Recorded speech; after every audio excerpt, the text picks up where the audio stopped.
আসসালামু আলাইকুম। আজকে আপনাদের সাথে নারকেল ও আটা দিয়ে দারুণ মজার একটা পিঠার রেসিপি শেয়ার করব। আর আমাদের ব্রাহ্মণবাড়িয়াতে আমরা এই পিঠাটাকে প্রাক্কন পিঠা বলে থাকি। তো আজকের এই পিঠাটা আমি নারকেল দিয়ে বানাবো। প্রথমেই আমি এখানে কিছু নারকেল কোরানো নিয়েছি। এখন আমি পিঠার ডোটা তৈরি করব। এই জন্য চুলায় একটা কড়াই বসিয়ে আমি এখানে 2.5 কাপ পরিমাণ পানি দিয়ে দিচ্ছি। আমি আজকে আপনাদের সাথে নারকেলের এই প্রাক্কন পিঠার রেসিপিটা খুব সহজভাবে শেয়ার করব। আমাদের বাসায় যখন কোনো কিছুই থাকে না বিকালে নাস্তা খাওয়ার জন্য, তখন আমি এইভাবে এই পিঠাটা বানিয়ে থাকি। তো পানিটাতে পরিমাণ মতো লবণ দিয়ে দিলাম, আর লবণটা দিয়ে একটু নেড়েচেড়ে মিশিয়ে নিয়েছি। এখন দিয়ে দিচ্ছি আমি 2 কাপ পরিমাণ নারকেল। এখন আমি নারকেলটা পানির সাথে নেড়েচেড়ে মিশিয়ে নিব। তো কিছুক্ষণ নেড়েচেড়ে নেওয়ার পর যখন পানিটাতে বলক চলে আসবে, তখনই আমি এতে দিয়ে দিব 3 কাপ পরিমাণ আটা। আটার পরিবর্তে আপনারা চাইলে এখানে ময়দাও দিতে পারেন। তো আটাটা দেওয়া হয়ে গেছে, এখন একটু নেড়েচেড়ে মিশিয়ে নিব। এমনিতে নর্মালি রুটি তৈরি করার জন্য যেরকম ডোটা তৈরি করা হয় ওইরকমভাবেই আর কি ডোটা তৈরি করতে হবে। তো আটাটা দিয়ে একটু নেড়েচেড়ে মিশিয়ে নিচ্ছি। তো আমার কাছে মনে হচ্ছে আর একটু আটা দিতে হবে, এই জন্য আর একটু দিয়ে দিলাম। দিয়ে আবারও একটু নেড়েচেড়ে মিশিয়ে নিচ্ছি। তো কিছুক্ষণ নেড়েচেড়ে মিশিয়ে নিয়ে এরপর একটা ঢাকনা দিয়ে ঢেকে রেখে দিব। 4-5 মিনিট ঢাকনা দিয়ে ঢেকে রাখার পর এখন আমি গরম অবস্থাতেই একটা ডিশের মধ্যে ডোটাকে ঢেলে নিচ্ছি। এখন হাত দিয়ে খুব ভালোভাবে মেখে নিব। আর এটা কিন্তু গরম গরমই মেখে নিতে হবে। আর যদি ঠান্ডা হয়ে যায় তাহলে কিন্তু এত সুন্দর করে মাখানো যাবে না, মানে অনেকটা শক্ত হয়ে যাবে, এত সফট হবে না। আমি এখন হাত দিয়ে খুব ভালো করে ডোটাকে মেখে নিচ্ছি। যদি এই পর্যায়ে আপনারা মনে করেন পানি দিতে হবে, তাহলে অল্প একটু পানি দিয়ে ডোটাকে মেখে নিতে পারেন। তো আমার আজকে ডোটা খুব সুন্দর করে তৈরি করে নেওয়া হয়ে গেছে। এখন আমি এখান থেকে ছোট ছোট অংশ করে ভাগ করে নিব।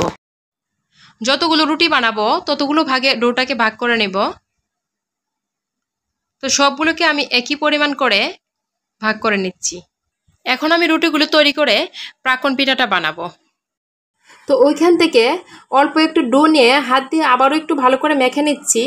মেখে নিয়ে আমি এখন একটা রুটি বানাবো। রুটিটা এরকম করে বানাবো যাতে রুটিটা এত বেশি মোটাও না হয়, এত বেশি পাতলাও না হয়। তো রুটিটা বানাতে আবার অল্প একটু আটা দিয়ে বানিয়ে নিচ্ছি, যাতে নিচ দিক দিয়ে না লেগে যায়। আর নারকেল যেহেতু এমনিতেই একটা তৈলাক্ত জিনিস, নারকেলের দিয়ে রুটি বানালে কিন্তু এমনিতেও লাগে না কোনো কিছুতে। তো রুটিটা বানানো হয়ে গেছে। এখন আমি পিঠা বানানোর একটা সাজ দিয়ে এরকম করে কেটে নিচ্ছি। তো সাজটা দিয়ে আমি সবগুলো পিঠা কেটে নিব। আর আজকের পিঠাটা বানাতে আমি সাজ ছাড়া অন্য কিছু ব্যবহার করব না, যেহেতু আজকে আমি খুব অল্প সময় পিঠাটা বানাচ্ছি। আপনাদের যাদের কাছে পিঠা বানানোর এই সাজটা থাকবে না, আপনারা চাইলে বোতলের মুখের অংশ কিংবা কাঁটা চামচ দিয়েও এই পিঠাটা তৈরি করে নিতে পারেন, কিংবা যে যেরকম পছন্দ করেন ওই রকম বানিয়ে নিতে পারেন। তো সাজটা দিয়ে সবগুলো পিঠা বানানো হয়ে গেছে। এখন আমি বাকি পিঠাগুলোও এই সাজটা দিয়েই এইভাবে তৈরি করে নেব। তো পিঠাগুলো বানানোর পর একটা প্লেটে উঠিয়ে নিচ্ছি। এই পিঠাগুলো কিন্তু একটার উপর আরেকটা রাখা যাবে, মানে পিঠাগুলো কিন্তু লাগবে না একটার সাথে আরেকটা, যেহেতু পিঠাটাতে আমি নারকেল দিয়েছি ওই জন্য। তো সবগুলো পিঠা তৈরি করে নেওয়ার পর এখন আমি পিঠাগুলো ভেজে নেব। এই জন্য চুলায় একটা কড়াই বসিয়ে পরিমাণ মতো সয়াবিন তেল দিয়ে দিলাম। তেলটা গরম হওয়ার পর এখন আমি পিঠাগুলো একে একে দিয়ে দিচ্ছি। আর এই নারকেলের প্রাক্কন পিঠাটা ভাজার সময় কিন্তু চুলা আঁচটা মাঝারি আঁচে রেখে ভেজে নিতে হবে, যেহেতু নারকেল দেওয়াতে পিঠাটা তেলের মধ্যে দেওয়ার পর অনেকটাই নরম হয়ে যাবে। এজন্য এত বেশি নাড়াচাড়া করা যাবে না। পিঠার একটা পাশ ভাজা হয়ে গেলে তারপর নেড়েচেড়ে দিতে হবে, না হলে কিন্তু পিঠাগুলো ভেঙে যাবে। তো পিঠাগুলো তেলের মধ্যে দেওয়ার পর পিঠাগুলোর একটা পাশ ভাজা হওয়ার পর আরেকটা পাশ উল্টিয়ে দিচ্ছি। তো কিছুক্ষণ ভেজে নেওয়ার পরে কিন্তু পিঠাগুলো ভাজা ভাজা হয়ে গেছে, পিঠার মধ্যে সুন্দর একটা কালার চলে আসছে। এখন আমি পিঠাগুলো কড়াইটা থেকে নামিয়ে নিচ্ছি। এরকম করে আমি সবগুলো পিঠা ভেজে নিয়েছি। তো আমার সবগুলো পিঠা ভেজে নেওয়া হয়ে গেছে। এখন আমি পিঠাগুলোর জন্য শিরা তৈরি করে নেব। এই জন্য চুলায় একটা পাতিল বসিয়ে প্রথমে দিয়ে দিলাম 1 কাপ পরিমাণ চিনি, 1 কাপ পরিমাণ পানি। তো চিনি ও পানিটা একটু নেড়েচেড়ে মিশিয়ে নিচ্ছি।